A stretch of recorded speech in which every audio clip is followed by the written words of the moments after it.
नमस्कार सर्वांना, श्री स्वामी समर्थ. आपण नेहमी ऐकतो की जसे कर्म तसे फळ, म्हणजे माणसाच्या वागण्यावरून त्याच्या आयुष्यातली परिस्थिती ठरते. पण बऱ्याच वेळेला आपण असे लोक पाहतो जे इतरांना त्रास देतात, फसवणूक करतात, खोटे बोलतात, तरी त्यांच्या जीवनामध्ये सर्व काही सुरळीत दिसते.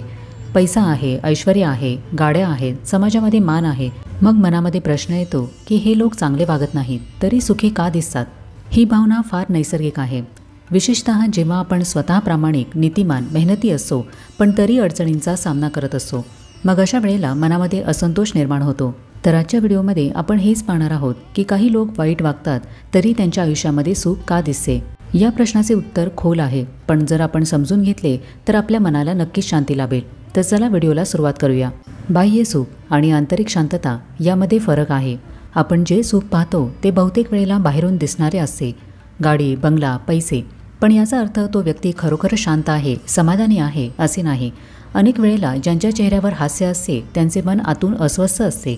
म्हणूनच बाह्य सुख म्हणजेच खरे सुख नाही. कर्माचे फळ लगेच मिळेलच असे नाही. भगवद्गीतेमध्ये भगवान श्रीकृष्ण म्हणतात की कर्म करत राहावे पण फळाची अपेक्षा करू नये. काही वेळेला चुकीच्या कर्मांचे फळ लगेच मिळत नाही. निसर्ग काही वेळेला थांबतो पण विसरत नाही. जे चुकीचे वागतात त्यांना कधी ना कधी त्यांच्या कर्मांची किंमत चुकवावीच लागते. ती वेळ आणि प्रकार नक्कीच वेगळा असतो.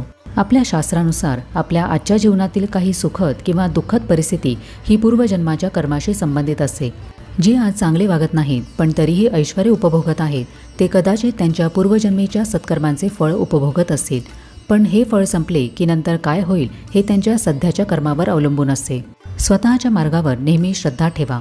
आपण जर चांगले वागत असलो, दुसऱ्यांना मदत करत असलो, प्रामाणिकपणे कष्ट करत असलो तर त्या कर्मांची फळे कधी ना कधी मिळतातच. आणि त्यातली खरी कमाई म्हणजे आंतरिक समाधान, शांती आणि आत्मविश्वास. या गोष्टी अशा आहेत ज्या पैसे देऊनही विकत घेता येत नाहीत. स्वामींना, परमेश्वराला सर्व काही दिसत असते. स्वामी हे सर्व काळ साक्षी आहेत. आपले प्रत्येक वागणे, विचार, भावना हे सर्व काही त्यांना माहिती असते. जे चांगले वागत नाहीत पण सुखात दिसतात त्यांचे आंतरिक आयुष्य कसे आहे हे फक्त स्वामींनाच माहिती असते. आपल्याला ते चकचकीत दिसत असले तरी त्यांचे मन शांत आहेच असे नाही. समजा दोन शेतकरी आहेत, एक प्रामाणिकपणे मेहनत करतो तर दुसरा बेकायदेशीर मार्ग वापरतो. काही काळासाठी दुसऱ्याच्या शेतामध्ये जास्त पीक येईल, पैसा जास्त मिळेल, पण दीर्घकाळामध्ये त्या जमिनीची नासधूस होईल. पहिल्या शेतकऱ्याच्या जमिनीवर कमी उत्पादन होईल पण ती टिकून राहील आणि नंतर भरभरून फळे देईल. तसेच चांगल्या आणि वाईट कर्मांचेही आहे.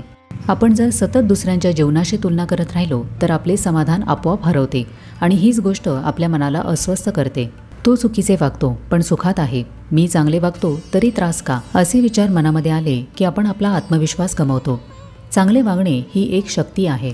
चांगलेपणा ही कोणतीही परिस्थिती बदलू शकणारी शक्ती आहे. जो प्रामाणिकपणे जगतो तो संकटांनाही सामोरे जातो पण मोडत नाही. त्याचे मन स्वच्छ, विचार सकारात्मक आणि आत्मा मजबूत असतो. चांगले वागून जरी आपण त्रास भोगत असलो तरी हे विसरू नका की हेच आपले सामर्थ्य आहे.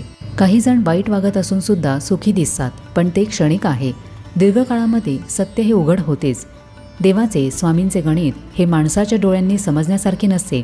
त्यांच्या योजना व्यापक असतात. म्हणूनच स्वामींवर विश्वास ठेवा आणि चांगलेपणाचा मार्ग सोडू नका. प्रत्येक व्यक्तीच्या कर्माचे फळ हे ठरलेले असते. वाईट वागणाऱ्यांचे सुख तात्पुरते असते. त्यांना पुढे कुठेतरी कधीतरी त्या कर्माचे भोग भोगावेच लागतात. कधी शरीराने, मनाने तर कधी नात्यांच्या स्वरूपात. तुमचे आजचे सत्कर्म उद्याच्या दुःखाचे रूपांतर सुखात करेल. मीच का, मलाच का हे भोगावे लागत आहे असे आपण सतत विचार करत राहिलो तर आपली मानसिक शांती भंग पावते. त्यामुळे तुमचे चांगले वागणे सोडू नका. मनामध्ये कटुता, मत्सर आणू नका. स्वामींवर विश्वास ठेवा. त्यांचे गणित फार अचूक असते. वेळ लागला तरीही तुमचे योग्य कर्म तुम्हाला योग्य फळच देईल. वाईट वागणाऱ्यांना जे मिळते ते वेगाने मिळते पण थोडकेच टिकते. पण चांगल्या कर्माचे फळ हे हळूहळू मिळत राहते आणि खोलवर राहते. आपल्याला होणारा त्रास म्हणजे आधीच्या कर्मांचे शुद्धीकरण असते. कधीकधी आपल्याला जे त्रास होतात ते आपल्याच पूर्वजन्मीच्या किंवा या जन्मातल्या नकळत केलेल्या कर्मांचे परिणाम असू शकतात. स्वामी आपल्याला त्या त्रासातून शुद्ध करत असतात जेणेकरून आपण अधिक उन्नत होऊ शकू. एखाद्या व्यक्तीला वाटू शकते की चांगले वागून काय मिळणार आहे, वाईट माणूस तर पुढे जात आहे. वाईट मार्गाने पैसे मिळवले तरी त्याला शांती मिळत नाही. पण चांगलेपणाचे सर्वात मोठे फळ आहे ते म्हणजे मनशांती आणि समाधान. तुम्ही झोपताना मनामध्ये अपराध नाही, पश्चाताप नाही, हेच तुमचे सर्वात मोठे सुख आहे. एखादा व्यक्ती वाईट वागूनही त्याची प्रगती होत आहे तर तुम्ही तुलना करू नका. तुमचे जीवन आणि त्यांचे जीवन वेगळे आहे. तुम्ही चांगुलपणाचे बी पेरत आहात, त्याचे फळ यायला वेळ लागतो, पण ते टिकून राहते. वाईट बघून जर आपणही तसेच वागायला लागलो तर हा समाज कुठे जाईल? कोणीतरी सरळ मार्गाने चालणे गरजेचे आहे आणि ते काम परमेश्वर चांगल्या व्यक्तींवर सोपवत असतो. जर आपण स्वामींनी सांगितलेल्या मार्गावर चालत राहिलो तर कोण वाईट वागतो, कोण सुखात आहे याचा विचार करायची गरजच उरत नाही. त्यामुळे स्वतःवर विश्वास ठेवा, स्वामींवर पूर्ण श्रद्धा ठेवा. ते चांगलेपणा वाया जाऊ देणार नाहीत. नकारात्मक लोकांकडे दुर्लक्ष करा. त्यांचा मार्ग वेगळा आहे, पण तो दीर्घकाळ चालत नाही. आपण जर चांगले राहिलो तर आपले मन शांत राहते. स्वामींचा आशीर्वाद कायम आपल्या सोबत राहतो आणि आपली वाट हळूहळू का होईना पण उजळत जाते. त्यामुळे वाईट व्यक्तींकडे पाहून नाउमेद होण्याऐवजी आपल्या चांगलेपणावर अभिमान बाळगा.